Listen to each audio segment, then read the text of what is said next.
వర్షాకాలంలో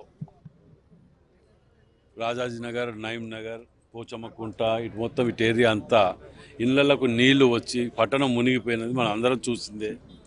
దానికి కారణాలు కూడా మీ అందరికీ తెలిసిందే. నాలాలు, కుంటలు, చెరువులు కబ్జాలు అయిపోయినాయి అనేది హనుమకొండ పట్టణంలో అందరికీ తెలిసిన విషయమే. మేము గతంలో గవర్నమెంట్ రాకముందు కూడా మాట్లాడిన విషయాలు. మరి ఇప్పుడు దాంట్లో భాగంగానే మళ్ళా వచ్చే వర్షాకాలంలో ఇది జరగకుండా ఉండటానికి మేము పూర్తి స్థాయిలో ముఖ్యమంత్రి గారు రేవంత్ రెడ్డి గారు జాగ్రత్తలు తీసుకోవాలని చెప్పి ఇన్స్ట్రక్షన్స్ ఇవ్వడం జరిగింది.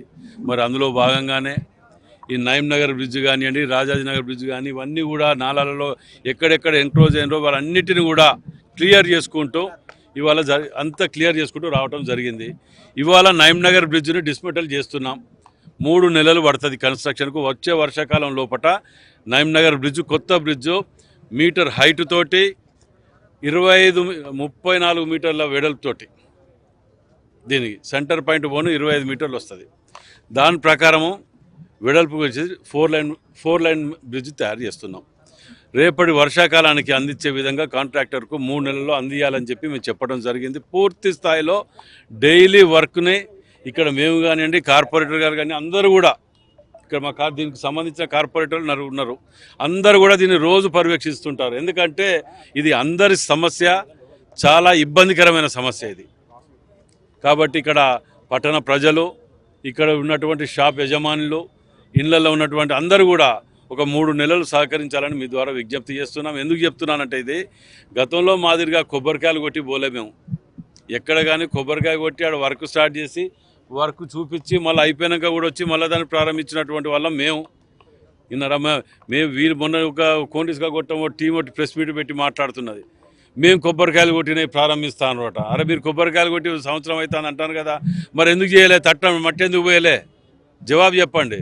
అయితేనా కమిషన్ల కకృతి పడైనా చేయలే, లేదా చేతగాకన ఫండ్ తినన్నా చేతగాకన తేలే. 45 గతంలో ఎలక్షన్ల ముందు మీరు చేసిన కొబ్బరికాయలు ఎన్ని కొట్టిరా నాయన? మీరు 2 కోట్ల రూపాయలు కార్పొరేషన్ల నిధులుంటే 45 కోట్ల కొబ్బరికాయలు కొట్టిన చరిత్ర మీది, మీ ఎమ్మెల్యే, మాజీ ఎమ్మెల్యేది.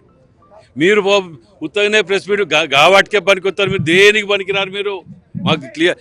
మీరు కొట్టిన కొబ్బరికాయలు, శంకుస్థాపనలు శ్మశాన వాటికలకు పోతున్న సమాధిలో తిరిగి ఉన్నాయి. పుట్టలు నేను అనుకోండిలా మేము మర్చిపోయినరా? ప్రజలు మర్చిపోయినరా? ఇక్కడ మాదట్లా లేదు కదా. మేము శంకుస్థాపన కూడా చేస్తాం, కొబ్బరికాయ కొట్టినాం, పని స్టార్ట్ చేసినాం, 3 నెలలు టార్గెట్ ఇస్తాను. మీరు ఇక్కడ ఏది మన వాటర్ ట్యాంక్ రోడ్ చూడండి, ఈ ఆదివారం కొట్టినాం, వచ్చే ఆదివారానికి హ్యాండ్ అవుట్ చేసిన కాంట్రాక్టరు. అది మా గొప్పతనం. ఇలా మాడ వీధులు ఉన్నది భద్రకాళి మావ టెంపుల్ది. ఎక్కడ పోయి కొబ్బరికాయ కొట్టామని ఎందుకు చేయలే? మేము కొబ్బరికాయ కొట్టినాం, రీటెండర్ వాళ్ళట కొబ్బరికాయ కొట్టాం, మేము తెచ్చినాం అంటారు. టెండర్ ఎప్పుడైంది? మేము గవర్నమెంట్ వచ్చాక టెండర్ అయింది. మేము వచ్చినాక కొబ్బరికాయ కొట్టినాం, మేము వచ్చినాక వర్క్ స్టార్ట్ చేసాం. అది కూడా ఇంగిత జ్ఞానం లేదు. అమ్మవారిదనే సోయి కూడా లేదా మీకు? ఇప్పుడు ఉన్నది ఇక్కడ కాళోజీ నారాయణరావు గారిది ఎన్నేళ్ళు అయిందా? వాళ్ళ ఇల్లు కట్టుకోకముందు, వాళ్ళ మాజీ సీఎం ఇల్లు కట్టుకోకముందు స్టార్ట్ అయింది. ఇప్పటివరకు కాలే. మొన్న మేము 3 మంత్రులు, శ్రీనివాసరెడ్డి గారు, కొండ సురేఖ గారు, సీతక్క గారు, నేను కూర్చొని హైదరాబాద్లో ఉదయం 9 గంటలకు రివ్యూ పెట్టుకొని కాళోజీ నారాయణరావు గారిది 2 నెలలు ఒప్పజెప్పాలని నిధులు పట్టుకు రిలీజ్ చేస్తానికి ఇచ్చినాం మేము. అది మా గొప్పతనం. అది మేము ప్రారంభించినాం. మేము కొబ్బరికాయ కొట్టినాం అంటే మీ కొబ్బరికాయలు జీవితకాలం మీరు కొబ్బరికాయలు కొట్టుకుంటే బతారు తప్ప మీరు ఏది చేత కాదు, ఏది చేయలేని అసమర్థత దద్దమ్మలు అనేది గతంలో చెప్పడం జరిగింది. మేము చెప్తున్నా ఇవాళ మీరు 10 ఏళ్ళలో చేయలేనిది 4 నెలల రాజేందర్ రెడ్డి ఇక్కడ కూర్చొని గుర్తు చేసుకుంటూ ఒక్కొక్క నిమిషం కేటాయించిండు. అది మా గొప్పతనం. అది మేము ప్రజలు చూస్తున్నారు కదా, ఇన్ని రోజులలో ఇక్కడ ఏమేమి జరుగుతున్నా, ఏమేమి జరగలేదు, ఇన్ని ఏళ్ళల్లో చేయలేనిది ఒడ్డపల్లిలో శ్మశాన వాటికని చూడుకోండి, ₹1 కోటి నిగలిగలాడుతుంది. 80% వర్క్ అయింది. అది మా గొప్పతనం. ఏదేమైనా పట్టణ ప్రజలందరూ కూడా ఇక్కడికి వర్క్ చేసే వర్కర్స్ కానివ్వండి, ఆఫీసర్లు కానివ్వండి, ఈ అసౌకర్యానికి సహకరించాలని చెప్పి మీ ద్వారా విజ్ఞప్తి చేస్తుంది. సుమారు 100 చిల్లర, ఇంకా పెరగొచ్చు కూడా దానికి. ఎందుకంటే దాంట్లో గ్రౌండ్ అనేది సిమెంట్ తోటి లేదు.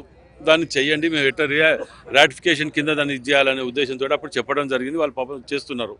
ఇది 100 కోట్లకు మీదనే దాటుతుంది.